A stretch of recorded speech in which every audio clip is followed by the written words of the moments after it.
ನಮಸ್ಕಾರ, ವನಶ್ರೀ ಚಾನಲ್ಗೆ ಸ್ವಾಗತ. ಹೊಸ ವಿಡಿಯೋ ತಂದಾಯಿತು. ಬನ್ನಿ ಇವತ್ತು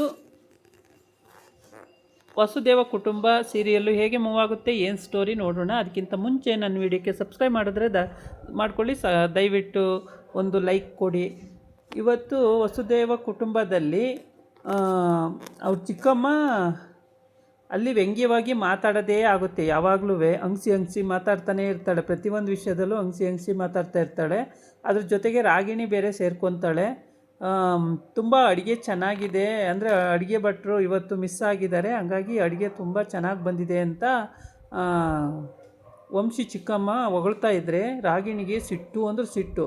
ಅದಕ್ಕೆ ಅವ್ರ ಚಿಕ್ಕಮ್ಮ ಹೇಳ್ತಾಳೆ, ಗುರಾಯಿಸ್ತಾಳೆ, ನೋಡು ಅಡುಗೆ ಎಷ್ಟು ಚೆನ್ನಾಗಿರೋದನ್ನು ಚೆನ್ನಾಗಿದೆ ಅಂತ ಹೇಳಿದ್ರೆ ಇವಳಿಗೇನಪ್ಪ ಹೊಟ್ಟೆ ಉರಿ, ಗುರಾಯಿಸಿರ್ತಾವಳೆ ಅಂತ ಆಯಮ್ಮ ಬೈಕೊಂತಾಳೆ. ಇವಳು ಗುರಾಯಿಸ್ತಾ ಇರ್ತಾಳೆ, ಅಡುಗೆ ಚೆನ್ನಾಗಿದೆ ಅಂತಾಳಲ್ಲ ನಮ್ಮ ಅತ್ತೆ ಅಂತ ಹೇಳ್ಬಿಟ್ಟು. ಹೀಗೆ ಇವ್ರದ್ದು ಕತೆಗಳು. ಆಮೇಲೆ ಈ ಕಡೆ ಬಂದರೆ ಗೀತಾ ಮತ್ತು ಕುಮಾರ ಶಾಪ್ಗೆ ಹೋಗಿದ್ದಾರೆ, ಟೈಲರಿಂಗ್ ಬೊಟಿಕಿಗೆ.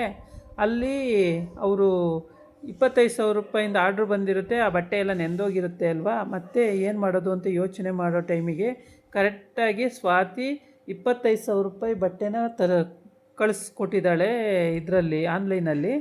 ಅದು ತೊಗೊಳ್ಳಿ ಸರ್, ಇದು ಪಾರ್ಸಲ್ ಅಂತ ತಂದು ಕೊಡ್ತಾನೆ.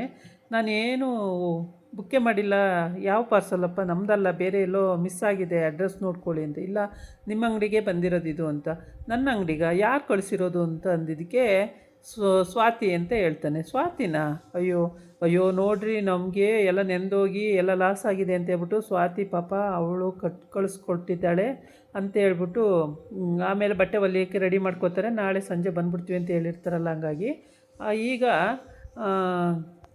ಗೀತಾ ಫೋನ್ ಮಾಡಿಬಿಟ್ಟು, ಅಲ್ಲ ಸ್ವಾತಿ, ಅಷ್ಟೊಂದು ದುಡ್ಡು ಖರ್ಚು ಮಾಡಿ ಎಲ್ಲೇ ಕಳಿಸ್ತೆ ನೀನು ಅಂತ ಹೇಳ್ತಾಳೆ. ಇಲ್ಲ ನನ್ನ ದುಡ್ಡೇನು ಖರ್ಚು ಮಾಡಿಲ್ಲ, ನೀನು ಅವತ್ತು ಇದಕ್ಕೆ ಅಂತ ಕೊಟ್ಟಿದ್ದಲ್ಲ,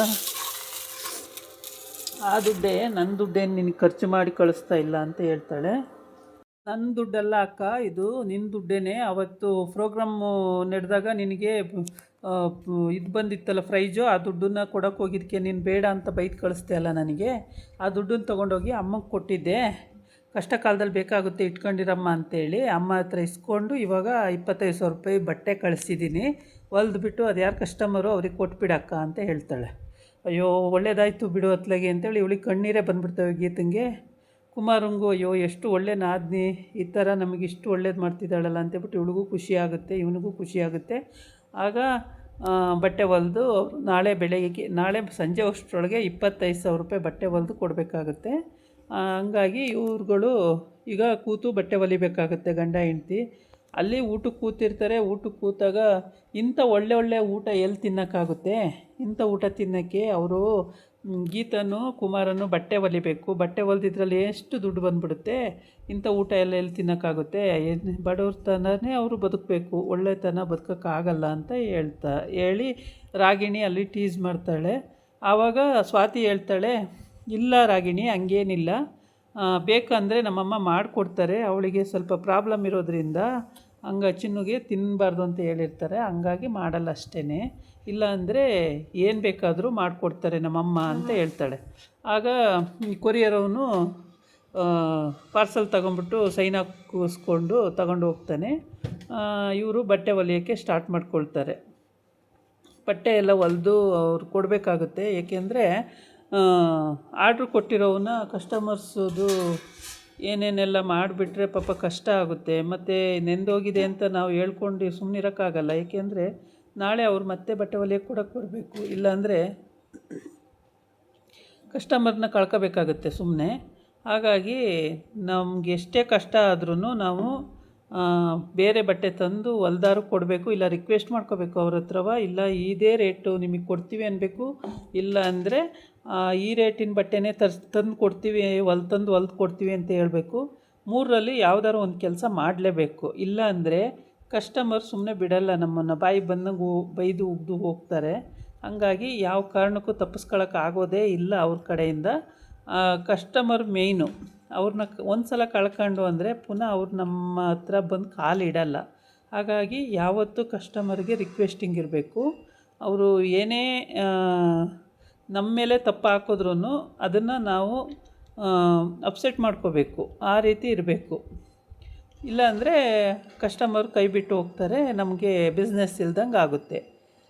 ಇದು ಟ್ರಿಕ್ಸು ಟೈಲರಿಂಗಲ್ಲಿ. ಆಮೇಲೆ ಪ್ರೀತಿ ಅಲ್ಲ ಗೀತಂಗೆ ತುಂಬ ತಂಗಿ ಮೇಲೆ ಪ್ರೀತಿ ಬಂದ್ಬಿಡುತ್ತೆ. ಆಮೇಲೆ ಎಲ್ಲರೂ ಸೇರಿಕೊಂಡು ಮನೆ ರೆಡಿಯಾಗಿದೆ, ಸೋರ್ತಿದ್ದಿದ್ದು ಮನೆಯೆಲ್ಲ ರೆಡಿ ಮಾಡಿಸಿ ನೀಟಾಗಿ ಹೋಗಿದೆ. ಇವಾಗ ಮನೆಗೆ ಹೋಗ್ತಾ ಇದ್ದಾರೆ. ಆ ಮನೆಗೆ ಹೋಗಿ ಎಲ್ಲ ಕ್ಲೀನ್ ಮಾಡಿಕೊಂಡು ಮನೆಗೆ ಹೋಗೋದು ಅಂತ ಅಂದ್ಕೊಂಡಿದ್ದಾರೆ. ಆದರೆ ಅಷ್ಟು ದೊಡ್ಡ ಹಾಲು, ಎಷ್ಟು ದೊಡ್ಡ ಹಾಲು ಅಂದರೆ ತುಂಬಾ ದೊಡ್ಡದಾಗಿರುತ್ತೆ ಹಾಲು. ಹಾಲಿಗೆ ಎಷ್ಟು ಜನ ಆದರೂ ಉಳ್ಕೊಳ್ಳೋ ಅಂಥ ಮನೆ ಅದು, ಅಷ್ಟು ದೊಡ್ಡದಾಗಿರುತ್ತೆ ಮನೆ. ಆ ಮನೆಗೆ ಸ್ವಾತಿ ಇವಾಗ ಖುಷಿ ಆಯಿತು. ಸದ್ಯ ನಮ್ಮ ಮನೆಯವರೆಲ್ಲ ನಮ್ಮ ಮನೆ ಮುಂದೆನೇ ಇದ್ದಾರಲ್ಲ ಇವಾಗ ಅಂತೇಳ್ಬಿಟ್ಟು, ವಂಶಿಕವ್ರ ಕಡೆಯಿಂದ ಇದೆಲ್ಲ ಆಯ್ತಲ್ಲ ಅಂತೇಳ್ಬಿಟ್ಟು ಖುಷಿ ಸ್ವಾತಿಗೆ. ವಂಶಿಗೂ ಕೂಡ ಇಲ್ಲೇ ಉಳ್ಕೊಂಡ್ರಲ್ಲ, ಬೇರೆ ಎಲ್ಲೋ ಹೋಗಿ ಪರದಾಡೋ ಬದಲು ಎಷ್ಟೋ ಸ್ವಲ್ಪ ಬಾಡಿಗೆ ಕೊಟ್ಕೊಂಡು ಇಲ್ಲೇ ಇದ್ದಾರಲ್ಲ ಅನ್ನೋದು ಒಂದು ಸಂತೋಷ ಇದೆ. ಹೀಗಾಗಿ ಇವರು ತುಂಬಾ ಖುಷಿ ಪಡೋ ಅಂಥ ವಿಷಯ ಇದು. ಕುಮಾರ ಮತ್ತು ಕುಮಾರಂಗಂತೂ ನಾದಿನಿ ಕಂಡ್ರು ಇಷ್ಟ, ಅತ್ತೆ ಕಂಡ್ರು ಇಷ್ಟ, ನಾದಿನಿರು ಕಂಡ್ರು ಇಷ್ಟ. ಆಮೇಲೆ ಅಜ್ಜಿ ಅಂತೂ ಫೇವರೇಟು. ತುಂಬ ಚೆನ್ನಾಗಿ ಎಲ್ಲರನ್ನೂ ಸಂಭಾಳಿಸ್ಕೊಂಡು ಹೋಗ್ತಾನೆ. ಇವ್ರ ಮನೇಲಿ ಗಂಡು ಮಕ್ಕಳಿಲ್ಲದ ಕಾರಣಕ್ಕೆ 4 ಹೆಣ್ಮಕ್ಳೇ. ಹಾಗಾಗಿ ಕುಮಾರ ಇವ್ರ ಮನೇಲೇ ಇರ್ತಾನೆ, ಹಳ್ಳೀಲಿ ಅವ್ರ ಅಮ್ಮ ಇರ್ತಾರೆ. ಹೀಗೆ ತುಂಬ ಚೆನ್ನಾಗಿ ಹೊಂದ್ಕೊಂಡು ಹೋಗೋವಂಥ ಕಾಲ. ಈಗ ಹೇಳ್ತಾ ಇದ್ದಾನೆ, ಗೀತಾ ನಿಮ್ಮ ಮನೆ ರೆಡಿಯಾಗಿದೆ, ನೀವಿನ್ನು ಹೋಗ್ಬೋದು ಅಲ್ಲಿಗೆ ಅಂತೇಳಿ ಸ್ವಾತಿನೂ ಮತ್ತು ವಂಶಿನೂ ಹೇಳ್ತಾ ಇದ್ದಾರೆ. ಅದಕ್ಕೆ ಗೀತಾನು ಅವರ ವಂಶಿ ಮನೆ ರೆಡಿಯಾಗಿದೆ, ಅಲ್ಲಿಗೆ ಹೋಗ್ಬೋದು ಅತ್ತೆ ನೀವು ಇನ್ನು ಅಂತೇಳಿ ಹೇಳ್ತಾನೆ. ತುಂಬ ಖುಷಿ ಆಯ್ತಪ್ಪ, ಬೇಗ ರೆಡಿ ಮಾಡಿಸಿದ್ರಿ, 2 ದಿನದಲ್ಲಿ ರೆಡಿ ಆಯಿತು. ಇಲ್ಲ ಅಂದರೆ ನಮಗೆ ತುಂಬ ಕಷ್ಟ ಆಗ್ತಿತ್ತು, ಎಷ್ಟು ದಿನ ಅಂತ ಮಗಳ ಮನೇಲಿ ಇರೋಕ್ಕಾಗುತ್ತೆ ಅಂತ. ಆಮೇಲೆ ಎಲ್ಲ ಹೋಗ್ತಾರೆ, ನೋಡ್ತಾರೆ. ದೊಡ್ಡ ರೂಮು, ಹಾಲು, ಅಡುಗೆ ಮನೆ ಎಲ್ಲ ಇರ್ತದೆ. ಸಖತ್ ಚೆನ್ನಾಗಿರುತ್ತೆ ಮನೆ, ತುಂಬ ನೀಟಾಗಿ ಮಾಡಿಸಿರ್ತಾನೆ. ಆಮೇಲೆ ಎಲ್ಲ ನೋಡಿಬಿಟ್ಟು ಇವತ್ತೆಲ್ಲ ಕ್ಲೀನ್ ಮಾಡಿ ಎಲ್ಲ ಜೋಡಿಸ್ಕೊಳ್ಳೋಣ, ಸಾಮಾನಲ್ಲಿದೆಯಲ್ಲ ಎಲ್ಲ ತಂದಿಟ್ಕೊಳ್ಳೋಣ ಅಂತ ಮಾತಾಡ್ತಾ ಇರ್ತಾರೆ. ಸರಿ ಅಂತೇಳ್ಬಿಟ್ಟು ಗೀತಾ ಕುಮಾರ ಅಂಗಡಿಗೆ ಹೋಗಿರ್ತಾರೆ. ಇನ್ನು ಮಿಕ್ಕಿದವರೆಲ್ಲ ಸಾಮಾನು ಜೋಡಿಸ್ಕೊಳ್ಳೋದ್ರಲ್ಲಿ ಬ್ಯುಸಿಯಾಗಿ ಹೋಗ್ತಾರೆ. ಏಕೆಂದರೆ ಇವರಿಗೆ ಗೀತಾ ಕುಮಾರ ದುಡಿಲೇಬೇಕಾಗುತ್ತೆ. ಅವ್ರು ದುಡಿಲಿಲ್ಲ ಅಂದರೆ ಮೇಂಟೆನೆನ್ಸ್ ಕಷ್ಟ ಆಗುತ್ತೆ. ಹಾಗಾಗ್ಬಿಟ್ಟು ಅವ್ರು ಯಾವ ಕಾರಣಕ್ಕೂ ಟೇಲರಿಂಗ್ ಬೋಟಿಕ್ಕಲ್ಲಿ ಕೆಲಸ ಮಾಡಲೇಬೇಕು. ಮಾಡಿಲ್ಲ ಅಂದರೆ ತುಂಬ ಕಷ್ಟ. ಇನ್ನು 2 ಹೆಣ್ಮಕ್ಳು ಬೇರೆ ಓದ್ತಾ ಇದ್ದಾವೆ. ಅಜ್ಜಿ ಅತ್ತೆ ಎಲ್ಲ ಮನೇಲೇ ಇರ್ತಾರೆ. ಹಂಗಾಗಿ ಅವರು ಅಡುಗೆ ಆ ಥರದ್ದೆಲ್ಲ ನೋಡ್ಕೊಳ್ತಾರೆ. ಇವರು ಕೆಲಸ ಮಾಡಲೇಬೇಕು. ಮಧ್ಯ ಸ್ವಾತಿ ಬರ್ತಾ ಇರ್ತಾಳೆ. ಸ್ವಾತಿ ಚಿಕ್ಕತ್ತೆಗೆ ಇದು ಹೊಟ್ಟೆ ಉರಿ ಇರುತ್ತೆ. ಎಲ್ಲ ಅಪ್ಪನ ಮನೆ ಹತ್ರನೇ ಇದೆ, ಇಲ್ಲಿಂದ ತೊಗೊಂಡೋಗಿ ಎಲ್ಲ ಅಲ್ಲಿ ಕೊಟ್ಬಿಡ್ತಾಳೋ ಮಾಡಿಬಿಡ್ತಾಳೋ ಅಂತೇಳಿ. ಹೀಗೆ ಇವ್ರ ಮನೆ ಸಂಸಾರ ಈಗ ನಡೀತಾ ಇರುತ್ತೆ. ಊರಲ್ಲಂತೂ ದೊಡ್ಡ ಮನೆ ಇದೆ ಚಿಕ್ಕಮಂಗ್ಳೂರಲ್ಲಿ, ಅಲ್ಲೋಗಿ ಇರ್ಬೋದು. ಅಲ್ಲಿದ್ದರೆ ಬಿಸ್ನೆಸ್ ಇಲ್ಲ, ಇಲ್ಲಿ ಬಿಸ್ನೆಸ್ ಎಲ್ಲ ಇರುತ್ತೆ. ಹಂಗಾಗಿ ಅಲ್ಪ ಸ್ವಲ್ಪ ಬಾಡಿಗೆ ಕಟ್ಕೊಂಡು ಹೋಗ್ಬೋದು ಅನ್ನೋದು ಇವ್ರ ಇಂಟೆನ್ಷನ್ ಆಗಿರುತ್ತೆ ಆಬ್ವಿಯಸ್ಲಿ. ಆದರೆ ಅಲ್ಲಿ ರಾಗಿಣಿ ಮತ್ತು ಅವ್ರ ಅತ್ತೆ ಯಾವಾಗಲೂ ಕುದೀತಾನೆ ಇರ್ತಾರೆ. ಇವ್ರನ್ನ ಇಲ್ಲಿ ಇಟ್ಕೊಂಡಿದ್ದಾನಲ್ಲ ವಂಶಿ ಅಂತ, ವಂಶಿ ಮೇಲೆ ಮತ್ತು ಸ್ವಾತಿ ಮೇಲೆ ಸಿಟ್ಟು ಅಷ್ಟಿಷ್ಟಲ್ಲ. ಇವ್ರನ್ನ ಫಸ್ಟ್ ಇಲ್ಲಿಂದ ಜಾಗ ಖಾಲಿ ಮಾಡಿಸ್ಬೇಕು ಅನ್ನೋದೊಂದು ಇಂಟೆನ್ಷನ್ ಇಟ್ಕೊಂಡಿದ್ದಾರೆ. ಆದರೆ ಖಾಲಿ ಮಾಡ್ಸೋಕ್ಕಾಗಲ್ಲ. ಏಕೆ ಅಂದರೆ ಸ್ವಾತಿಗೆ ಅಕ್ಕ ಅಂದರೆ ತವ್ರ ಮನೆ ಅಂದರೆ ಭಾಳ ಇಷ್ಟ ಇದೆ. ಹಾಗಾಗಿ ಯಾವ ಕಾರಣಕ್ಕೂ ಖಾಲಿ ಮಾಡ್ಸೋಕ್ಕಾಗಲ್ಲ.